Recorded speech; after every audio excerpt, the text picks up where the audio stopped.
एक व्यक्ति ने महात्मा बुद्ध से पूछा, मेरी जिंदगी में इतने दुख क्यों हैं? इतनी तकलीफें क्यों हैं? इतनी परेशानियां क्यों हैं? तो महात्मा बुद्ध ने उससे कहा, बताओ तुम्हें कौन सा दुख है? उसने कहा, मैं अपने कितने दुख आपको बताऊं? मेरी पूरी जिंदगी ही दुखों से भरी हुई है। जो मेरे रिश्ते हैं उन रिश्तों से भी मैं दुखी हूँ और मेरे शरीर में भी बीमारियां होती रहती है। एक के पीछे एक दुख लगा ही रहता है। तो उस व्यक्ति ने कहा, ना मैं अपने रिश्तों से खुश हूँ, ना अपने परिवार से खुश हूँ, ना अपने मन से खुश हूँ और ना ही अपनी जिंदगी से खुश हूँ। लगता है ऐसी जिंदगी से अच्छा है कि मैं मर जाऊं, कोई मतलब ही नहीं जीने का। तो महात्मा बुद्ध ने उस व्यक्ति से पूछा कि बताओ कि तुम्हारे इन सारे दुखों का क्या कारण है? तो वो व्यक्ति महात्मा बुद्ध से कहने लगा कि मैं आपके पास इसीलिए तो आया हूँ कि आप बताओ मेरी जिंदगी में इतने दुख क्यों हैं? इन सब का क्या कारण है?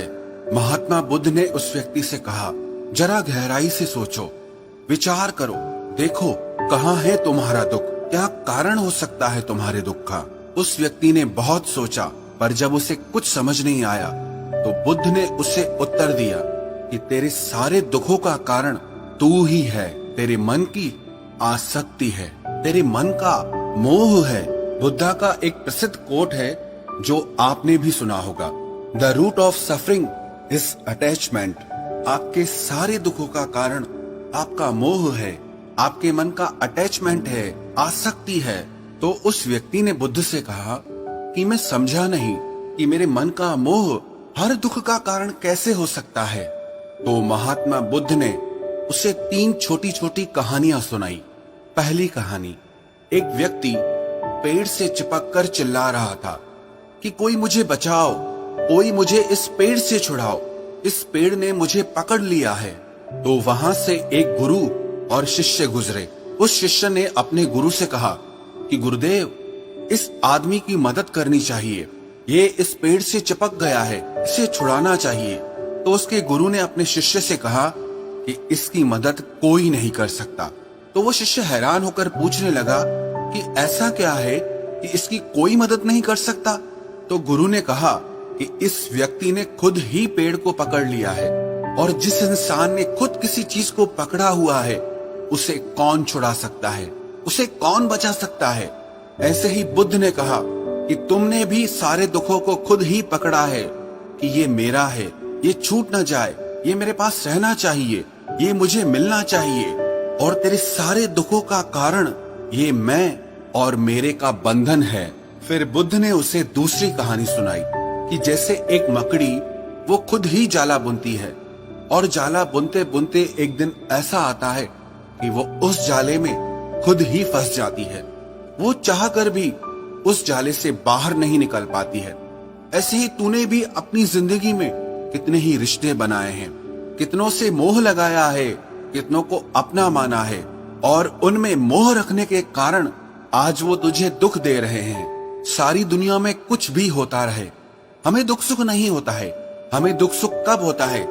जब हमारे अपने के साथ कुछ होता है या हमारा अपना हमारे साथ कुछ करता है। फिर महात्मा बुद्ध ने उसे तीसरी कहानी सुनाई कि शहद से भरे एक पात्र में एक उड़ती हुई मक्खी घुस जाती है। उस शहद के मीठे रस में उसे बहुत आनंद आता है, वो बहुत प्रसन्न होती रहती है, और अगर वो चाहे तो थोड़ा सा शहद का रस लेकर के वहां से उड़ सकती है। लेकिन वो उस रस में इतना डूब जाती है, इतना खो जाती है कि वो वहां से उड़ना ही नहीं चाहती, और उस रस को लेते लेते उसके पंख उसी शहद में फंस जाते हैं। फिर जब तक उसका पेट भरता है वो बुरी तरह से उस शहद में फंस जाती है। फिर वो वहां से निकलने की बहुत कोशिश करती है, आगे जाती है, पीछे जाती है, दाएं जाती है, बाएं जाती है, पर वो वहां से उड़ नहीं पाती है, वो फंस जाती है उसी में ही। ऐसे ही तूने भी अपनी जिंदगी में जिन रिश्तों में आनंद लिया, सुख लिया, शुरू शुरू में तो तुझे बहुत सुख आया, और आज वही रिश्ते तुझे दुख दे रहे हैं। ऐसे ही जब कोई व्यक्ति जब स्वास्थ्य की परवाह ना करके स्वादिष्ट रसों के पीछे पड़कर कुछ भी खाने लगता है तो आगे चलकर उसका शरीर खराब हो जाता है, उसके शरीर में रोग आ जाते हैं। ऐसे ही जब मन संसार की बहुत सारी आशाएं कर लेता है, तृष्णाएं और वासनाएं कर लेता है, तो उसके मन में धन का लोभ आ जाता है और फिर चाहे उससे कितना भी धन मिलता रहे, उसकी तृप्ति कभी भी नहीं होती। वो हमेशा धन से अतृप्त रहता है और फिर इससे उसके मन में दुख का जन्म होता है। फिर उस व्यक्ति को एहसास हुआ कि महात्मा बुद्ध बिल्कुल सही कह रहे हैं। यही वजह है मेरे सारे दुखों की। मेरे सारे दुख मेरी ही वजह से पैदा हुए हैं, मेरे ही मन के मोह से, अटैचमेंट से पैदा हुए हैं। फिर उसने महात्मा बुद्ध से दूसरा प्रश्न किया कि आपने मुझे कारण तो बता दिया, अब मुझे इसका उपाय भी बताइए। महात्मा बुद्ध ने कहा, अगर तुम सारे दुखों से पार होना चाहते हो तो अपने मन को मोह और वासनाओं से ऊपर उठाकर प्रेम और संतोष से भर दो, क्योंकि जिसके हृदय में प्रेम और संतोष का दिया जल गया, उसके मन से मोह और वासनाओं से जन्मे हुए दुख का सारा अंधकार ही दूर हो जाता है। हालांकि ये बात कहने में बहुत आसान है, लेकिन करना बहुत मुश्किल है। लेकिन जो भी व्यक्ति महात्मा बुद्ध के इस उपदेश को समझ गया ना, वो सारे दुखों से पार हो जाएगा। यही कहानी हमारे भी जीवन की है। हम खुद ही रिश्ते जोड़ते हैं और बाद में खुद ही रोते रहते हैं। हम खुद ही प्रेम बढ़ाते हैं और बाद में खुद ही दुख पाते हैं।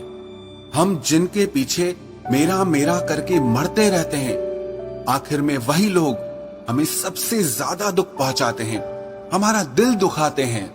जिनकी खुशी के लिए हम कुछ भी करने को तैयार हो जाते हैं, जिनकी खुशी के लिए हम अपनी सारी जिंदगी कुर्बान कर देते हैं, आखिर में वही हमारे जीवन में दुखों का अंधकार भर देते हैं।